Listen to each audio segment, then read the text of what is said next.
5 وقت کی نماز یہ میرے نبی کی آنکھوں کی ٹھنڈک ہے، 5 وقت کی نماز اس امت کی شان پہچان ہے۔ اور اللہ تعالیٰ نے پہلی امتوں پر اتنی بڑی مشقت ڈالی کہ ان کی نماز مسجد کے علاوہ کہیں نہیں ہوتی تھی، مسجد میں ہی ہوتی تھی۔ ہمارے لیے کتنی آسانی کر دی، جاب میں ہے مصلی بچھا نماز پڑھ، چلو مصلی بھی کوئی نہیں، زمین دیکھ اس پر کوئی گندگی تو کوئی نہیں ہے، بس زمین بھی تیرے لیے پاک ہے، چل نماز پڑھ۔ اور آسانی کر دی، پانی کوئی نہیں ہے، کوئی بات نہیں، مٹی میں ہاتھ مار، منہ پہ مل، پھر ایک ہاتھ مار، یوں کر، چل نماز پڑھ، میں تیری قبول کروں گا۔ یہ کسی امت کے ساتھ یہ نہیں ہوا، انہیں وضو ہی کرنا تھا چاہے پانی 50 میل پر موجود ہو۔ اور ہمارے لیے پانی کوئی نہیں ہے، چلو تیمم، مٹی میں ہاتھ ہمارا یوں کیا، پھر ہاتھ ہمارا ایک یوں کیا، ایک یوں کیا، چل بھائی اللہ اکبر قبول۔ عمار بن یاسر رضی اللہ تعالیٰ عنہ سفر میں تھے، ان کو نہانے کی ضرورت ہو گئی، نائٹ فال ہو گیا، تو انہوں نے سوچا کہ ویسے تو آدمی کو وضو کی ضرورت ہوتی ہے تو خالی منہ پہ ہاتھ مارا اور یوں کونیوں تک، لیکن مجھے تو غسل کی ضرورت ہے، تو خالی اس سے تو کافی نہیں ہوگا۔ تو انہوں نے کپڑے اتارے، اکیلے تھے، ریت کے اوپر کبھی یوں لیٹے، کبھی یوں لیٹے، کبھی یوں لیٹے، 3-4 دفعہ یوں یوں اور یوں رول ہوتے ہوتے پھر انہوں نے نماز پڑھی۔ آئے اللہ کے نبی کی بارگاہ میں، یا رسول اللہ مجھے رات کو نہانے کی ضرورت پڑ گئی، تو میں نے کہا وضو کے لیے تو خالی یہ 2 دفعہ کرنا کافی ہے، تو یہ تو نہانا تھا، تو میں تو ریت میں خوب رول ہوتا رہا۔ میرے نبی نے انما یکفیک ضربتان، ارے سیدھے بندے عمار، اس کے لیے بھی اتنا ہی کافی تھا کہ تو یوں کرتا اور یوں کرتا اور تو پاک ہو جاتا۔ اللہ نے اس نبی کے طفیل، اس محبوب مصطفیٰ صلی اللہ علیہ وسلم کے طفیل، اللہ نے کیا کیا سہولتیں اور آسانیاں ہمیں عطا فرمائیں۔ پھر نماز 4 کی 2 رکعت کر دی کہ بھئی تم مسافر ہو 2 پڑھو، روزے میں سفر میں روزہ معاف کر دیا، بعد میں رکھ لینا، بعد میں رکھ لینا، قضا کرنے کا حکم، بالکل چھوڑنے کا نہیں۔ اور کہا کہ بھائی مریض ہو چھوڑ دو، مسافر ہو چھوڑ دو، اور نماز 2 رکعت کر دو، سنتیں چھوڑ دو۔ ابن عمر رضی اللہ تعالیٰ عنہ بیٹھے تھے تو انہوں نے 2 رکعت پڑھ کے بیٹھ گئے، تو ان کے خادم نے کہا سنتیں نفل نہیں پڑھو گے؟ کہا اگر پڑھنا تو 4 فرض پڑھتا میں، میرے اللہ نے معافی دے دی تو میں کیوں پڑھوں؟ میرے نبی نے سفر میں سنتیں نہیں پڑھی کبھی، اپنی امت کو سہولت دینے، فجر کی سنتیں 2 پڑھتے تھے، اس کے علاوہ سنتیں نہیں پڑھی تاکہ میری امت کو سہولت ہو، آسانی ہو۔ ایک دفعہ بارش ہو رہی تھی اور کوئی جگہ نہیں تھی نماز پڑھنے کے لیے، تو آپ نے اپنی اونٹنی کو آگے کیا اور اس پر بیٹھ گئے، بیٹھے ہی تھے، پیچھے صحابہ نے اونٹنیوں پر ہی صفیں بنائیں، اور یہ نماز اونٹنی پہ بیٹھ کر ادا کی گئی۔ بارش کے اندر نماز اونٹنی کے اوپر نماز بھی ہو گئی، رکوع بھی ہو گیا، سجدہ بھی ہو گیا، سلام بھی ہو گیا۔ پہلی امتوں کے لیے نہیں تھا، سجدہ ہی کرنا پڑے گا۔ یہ اللہ کے محبوب مصطفیٰ صلی اللہ تعالی علیہ وسلم کی طفیل، میرے اللہ نے ہم پہ فضل و احسان کیا، تو میرے نبی کی زندگی میں عبادات میں نماز سب سے اعلیٰ نظر آتی ہے، سب سے نمایاں نظر آتی ہے۔ اور پھر بازار میں، گھر میں، دفتر میں، ماحول میں میرے نبی کے اخلاق، یہ زندگی کا دوسرا روشن پہلو ہے۔ میرے نبی کی ساری زندگی 2 لفظوں میں آتی ہے، عبادت اخلاق، عبادت اخلاق، یا 2 اور لفظ، حقوق اللہ حقوق العباد، حقوق اللہ حقوق العباد۔ حقوق اللہ میں نماز سب سے اعلیٰ، اور حقوق العباد میں لوگوں کی برداشت کرنا، لوگوں سے درگزر کرنا، معاف کرنا، جھوٹ سے بچنا، دھوکے سے بچنا۔ میرے نبی سے پوچھا گیا یا رسول اللہ مسلمان کنجوس ہو سکتا ہے؟ ہم نے کہا ہو سکتا ہے۔ یا رسول اللہ مسلمان کمزور ہو سکتا ہے، بزدل ہو سکتا ہے، ڈرپوک ہو سکتا ہے؟ آپ نے کہا ہو سکتا ہے۔ یا رسول اللہ مسلمان جھوٹ بول سکتا ہے؟ آپ نے کہا نہیں، جھوٹ نہیں بول سکتا، جھوٹ نہیں بول سکتا۔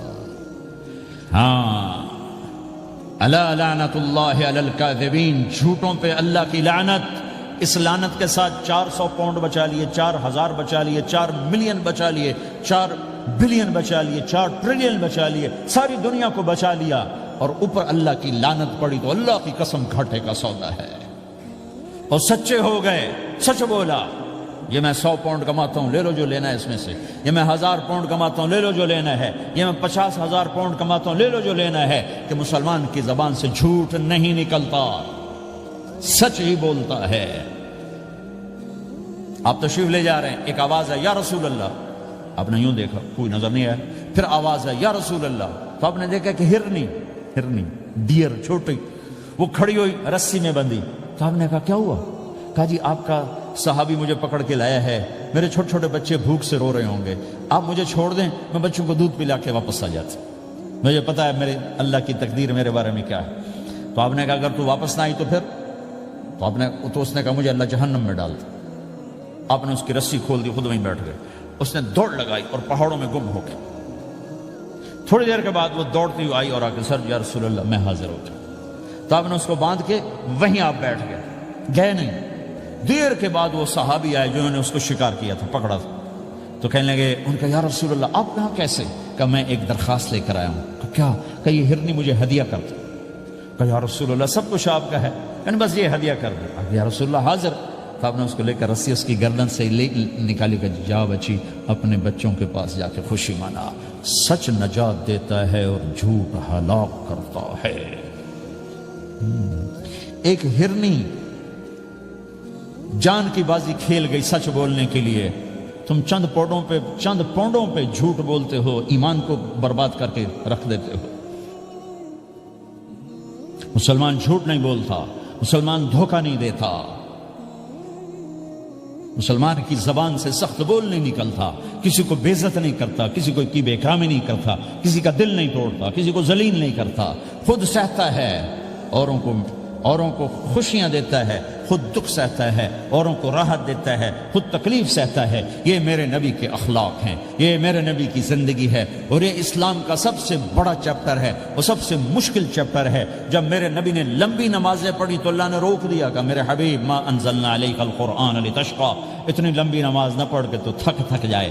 میرے نبی نے تبلیغ میں زور دکھایا تو اللہ نے روک دیا، فلتذهب نفسک علیہم حسرات، میرے نبی اتنا غم نہ کر کے آپ خود ہی آہیں بھرتے بھرتے آپ مر جائیں۔ میرے نبی نے مال سارا خرچ کیا، اللہ نے اس سے بھی روک دیا، ولا تبسطها كل البسط فتقعد ملوما محسورا، اتنا خرچ نہ کریں کہ آپ خود پھر دکھی ہو کے بیٹھ جائیں۔ خرچ کرنا بہت بڑا عمل، تبلیغ سب سے سارے عملوں کا سردار عمل۔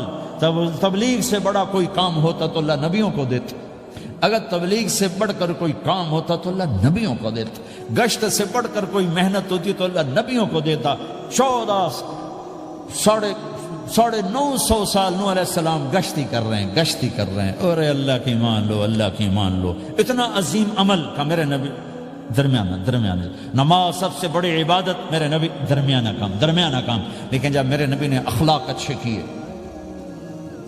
دشمن کو معاف کرنا، تو ایک آدمی آپ سوئے ہوئے تھے، آپ کی تلوار لٹکی تھی، ایک آدمی آیا، اس نے آپ کی تلوار اتاری اور یوں ماری پسلی میں، آپ اٹھ کے بیٹھ گئے۔ اب وہ قتل کے ارادے کے لیے آ چکا ہے اور تلوار یہاں ہے، کہتا من یمنعک منی، اب بول تمہیں کون بچائے گا؟ تو آپ نے مسکراتے ہوئے کہا اللہ، تو اس کے ہاتھ سے تلوار گر پڑی، تو آپ نے اٹھا لی، آپ نے یوں سیدھی کی، اب تو بچا، تجھے کون بچائے گا؟ وہ کہنے لگا مجھے تو ہی بچائے گا۔ وہ تو اللہ کو جانتا نہیں تھا، کہ بابا مجھے تو ہی بچائے گا۔ تو آپ کہتے ہیں اس کا سر اڑا دو، یہ نبی کو قتل کرنے آیا ہے۔ میرے نبی نے فرمایا کلمہ پڑھتے ہو؟ کہ نہیں پڑھتا۔ کہ جاؤ معاف کیا۔ یہ میرے نبی کے اخلاق ہیں۔ 20 سال جنہوں نے قتل کے منصوبے بنائے، قتل کے منصوبے، مکہ والے، جب آپ مکہ میں فاتحانہ داخل ہوئے، ابو سفیان سب سے زیادہ آپ کو دکھ پہنچانے والوں میں پیش تو آپ نے ابو سفیان کو عزت دی۔ جو ابو سفیان کے گھر میں داخل ہوگا اس کو کچھ نہیں کہا جائے گا۔ آپ تو ابو سفیان کو بلا کے سولی پہ لٹکاتے، اور آپ کہہ رہے ہیں جو ابو سفیان کے گھر میں جائے گا اسے کچھ نہیں کہا جائے گا، جو بیت اللہ میں ہوگا اسے کچھ نہیں کہا جائے گا۔ سارا مکہ سامنے، آپ یوں بیت اللہ کا دروازے پر یوں دونوں ہاتھ ایسے ٹکا کے کھڑے تھے۔ پھر آپ نے کہا میں کیا کروں گا اب تمہارے ساتھ؟ تو سہیل بن عمر نے کہا آپ کریم ہیں، کریم کے بیٹے ہیں۔ تو آپ نے کہا جاؤ میں نے معاف کیا۔ یہ اخلاق آج مٹ چکے ہیں، مردوں سے، عورتوں سے، علم والوں سے، خانقاہ والوں سے، تبلیغ والوں سے، سب زیرو ہوئے پڑے ہیں۔ جب تک یہ اخلاق زندہ نہیں ہوتے اسلامی زندگی قائم نہیں ہو سکتی، اسلامی معاشرت قائم نہیں ہو سکتی۔ اور دین دو چیزوں سے آگے پھیلتا ہے، ایک دعوت اور ایک اخلاق۔ دعوت اور اخلاق۔ دعوت نہیں ہوگی تو اخلاق وہیں پڑے رہ جائیں گے، اخلاق نہیں ہوں گے تو دعوت کوئی قبول نہیں کرے گا۔ میرے نبی نے کتنے معجزے دکھائے مکے میں، نہیں کلمہ پڑھا۔ بدر میں ان کے 70 مارے گئے، فرشتوں کو دیکھا، جبریل کے گھوڑے کی آواز سنی، کلمہ نہیں پڑھا۔ خندق میں شکست ہوئی، کلمہ نہیں پڑھا۔ پانی نکلتے دیکھا انگلیوں سے، کلمہ نہیں پڑھا۔ ایک بکرے کا ایک بازو پکایا، ایک بازو بکرے کا، ایک اگلا جو بازو ہوتا، اور 40 آدمیوں نے کھانا کھایا اور ایک بوٹی کم نہیں ہوئی، کلمہ نہیں پڑھا۔ لیکن جب میرے نبی نے کہا جاؤ معاف کیا تو سارے ہی کلمہ پڑ گئے کہ واقعی یہ اخلاق نبی کے ہو سکتے۔ حنین کی جنگ میں جب بھاگے لوگ، شکست ہوئی، تو ایک صحابی کا بھاگتے ہوئے پاؤں ہمارے نبی کا پاؤں پر آیا، اور جوتا سخت تھا، تو آپ نے کہا اوجعتنی، اور آپ کے ہاتھ میں چھڑی تھی، آپ نے اس کو یوں ماری، اوجعتنی، ارے تو نے مجھے کتنا زیادہ درد پہنچایا، دکھ پہنچایا۔ وہ بیچارے پگھل کے رہ گئے اور پریشان ہو گئے، اور فرماتے ہیں سارا دن میں پریشان، ساری رات پریشان کہ اللہ کے نبی کو میں نے تکلیف پہنچائی، اب میرا کیا بنے گا۔ اگلا دن ہوا تو اعلان ہو رہا تھا بھائی جس کا پاؤں نبی کے پاؤں پہ آیا تھا اس کو اللہ کے نبی بلا رہے ہیں۔ تو صحابی کہنے لگے میں نے سمجھا بس اب میری تو دنیا بھی گئی اور آخرت بھی گئی، اب میرے اوپر کیس بنے گا اور مجھے ڈانٹ ڈپٹ بھی ہوگی، میرا کتنا بڑا گھاٹا نقصان ہوگا۔ یہ حاضر ہوئے ڈرتے ڈرتے، تو آپ نے فرمایا میرے بھائی کل میں نے تمہیں چھڑی ماری تھی، وہ مجھے معاف کر دینا، اور یہ 80 اونٹ تمہیں ہدیہ دیتا ہوں، 80 کیملز یعنی 80 پراڈو، 80 رینج روور کا یہ میری طرف سے تمہیں ہدیہ ہے۔ وہ حیران پریشان، یہ میرے نبی کے اخلاق ہیں، یہ میرے نبی کے اخلاق ہیں۔ کانٹے بچھانے والی نے 4 دن آنا چھوڑ دیا، بیمار ہو گئی تھی، تو ہم نے اب کیا بات ہے، وہ ہمارے راستے میں اب کانٹے کوئی نہیں ہے، کہا یہ وہ بیمار پڑی ہے جو کانٹے بچھاتے تھے۔ تو آپ اس کے گھر چلے گئے، ماں جی خیریت تو ہے، اب ٹھیک تو ہیں؟ کہا بیٹا مجھے کلمہ پڑھا دے، بس تیرے اخلاق نے مجھے فتح کر لیا ہے۔ میرے بھائیوں یہ چیپٹر بھول چکے ہیں، بھول چکے ہیں، بھول چکے ہیں۔ جب تک یہ چیپٹر زندہ نہیں ہوگا زندگی اسلامی نہیں بنے گی، معاشرہ اسلامی نہیں بنے گا، اور آگے قوموں کے لیے اسلام کا دروازہ نہیں کھلے گا۔ ہمیں معاف کرنا آتا ہو، ہمیں گالی دینے والے کو دعا دینا آتا ہو، غیبت کرنے والے کی تعریف آتی ہو، اور غیبت کرنے سے، غیبت سننے سے اپنے آپ کو ایسے بچاؤ جیسے زہر سے بچاتے ہو، جیسے آگ سے بچاتے ہو۔ ایک دوسرے کو نفرت کا بول نہ بولو ورنہ ساری زندگی تباہ و برباد ہو جائے گی۔ میرے رب کی قسم، میرے نبی نے کہا ایک زبان کا بول انسان بولتا ہے اور جہنم کی گہرائیوں میں گر جاتا ہے، اور ایک زبان کا بول انسان بولتا ہے اور جنت کے درجات پر چڑھ جاتا ہے۔ یہ زبان بہت طاقتور چیز ہے، میں ہر بیان میں اس کو دہرا رہا ہوں کہ جتنا یہ عمل ختم ہو چکا ہے اتنا کوئی عمل بھی نہیں ختم ہوا ہے۔ اور ایک صحابی ہیں ابو دجانہ۔ کون ابو دجانہ؟ السابقون الاولون من المہاجرین والانصار، اس میں پہلی صف کے صحابہ۔ کون ابو دجانہ؟ جب آپ حج پر گئے تو اپنی جگہ مدینے کا امیر ابو دجانہ کو بنایا۔ ابو دجانہ حج میں شریک نہیں ہوئے کہ آپ نے اپنی جگہ ان کو اپنا نائب بنا کے وہاں کھڑا فرمایا ابو دجانہ میری جگہ پر مدینے کا امیر ہے، یہ وہ ابو دجانہ ہیں۔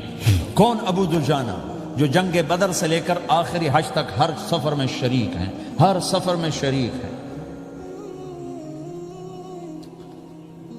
ان کی ایک بات میں بتانا چاہتا ہوں، پہلے تھوڑی سی ان کی ہسٹری بتانا چاہتا ہوں۔ کون ابو دجانہ؟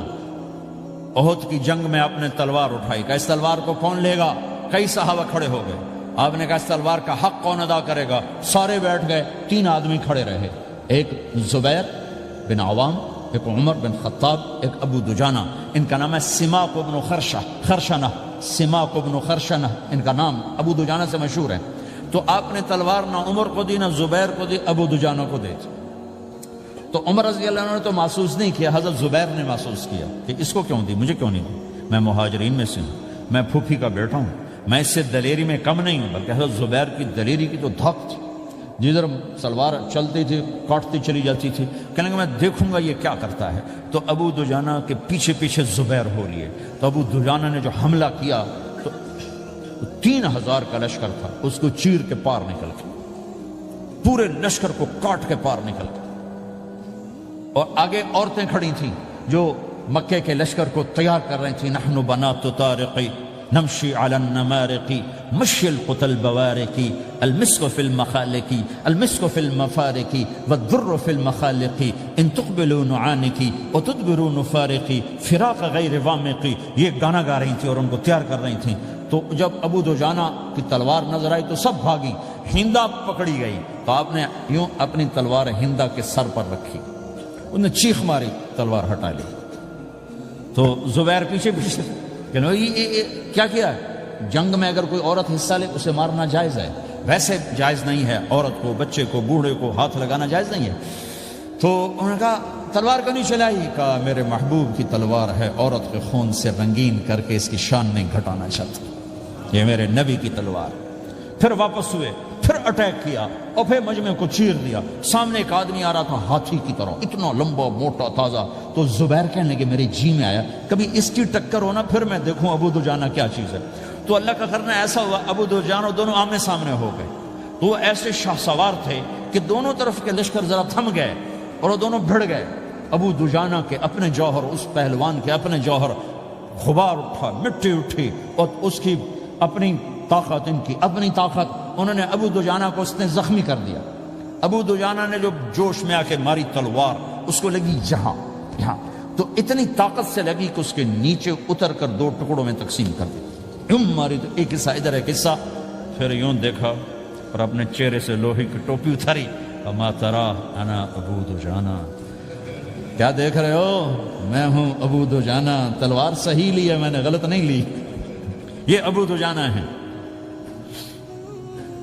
اور جب شکست ہو گئی احد کی جنگ میں، اور پھر 10-12 آدمی نے آپ کو گھیرے میں لیا ہوا تھا، ان میں ایک ابو بکر تھے، عمر تھے، علی تھے، طلحہ تھے، زبیر تھے، سعد بن ابی وقاص تھے، اور سہل بن حنیف تھے، عبادہ قتادہ بن نعمان تھے، اور ابو دجانہ تھے رضی اللہ تعالی عنہم۔ ان میں سے ایک ابو دجانہ بھی تھے، اور یمامہ کی جنگ میں ابو دجانہ شہید ہوئے، یمامہ کی جنگ میں شہید ہوئے۔ یہ ابو دجانہ کی تھوڑی سی سیرت آپ کے سامنے آئی ہے۔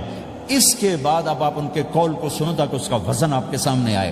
یہ بدر کے شریک ہیں، اللہ کے نبی نے کہا بدر کا صحابی جو مرضی کرے بخشا گیا۔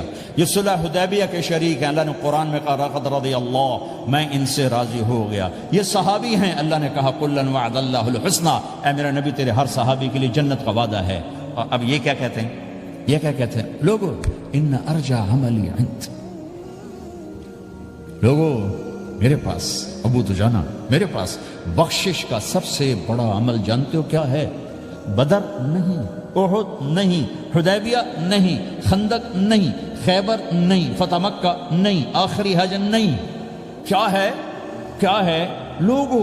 ان ارجع عملی عندی، میرے پاس آخرت میں بخشش کا سب سے بڑا عمل بس ایک ہے کہ ما آذیت احدا بلسانی، میں نے اپنی زبان سے کبھی کسی کو دکھ نہیں پہنچایا۔ ولا اجد فی قلبی غلا لاحد، اور میرے دل میں کسی کے لیے بغض کوئی نہیں ہے، بس یہ میری بخشش کا عمل ہے۔ تو بھائیو، نبی کے اخلاق میں 2 چیزیں لے لو، ایک زبان سے کسی کو دکھ نہ دو، ایک دل میں کسی کا بغض نہ رکھو۔ اللہ کی قسم بغیر حساب کتاب کے جنت میں جاؤ گے۔ بڑے بڑے جنید بغدادی اور بڑے بڑے معرفت والے تمہیں دیکھتے رہ جائیں گے، تمہاری رفتار اتنی تیز ہوگی کہ تمہیں وہی پکڑ سکے گا جس کا یہ 2 عمل تم سے زیادہ اچھا ہوگا۔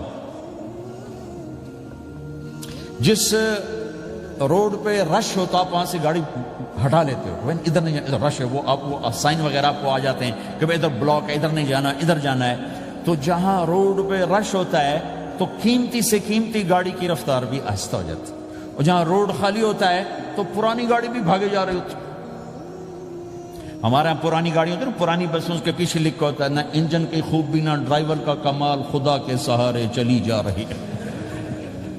اور جس کے پاس ایسی گاڑی ہو، نہ انجن کی خوبی نہ ڈرائیور کا کمال، تو اگر اس کو روڈ خالی مل جائے تو وہ تو مرسیڈیز والے سے پہلے پہنچے گا، رینج روور والے سے پہلے پہنچے گا، بینٹلی والے سے پہلے پہنچے گا، رولز رائس والے سے پہلے پہنچے گا، جو وہ تو پھنسی کھڑی اور اس کا روڈ ہی خالی ہے۔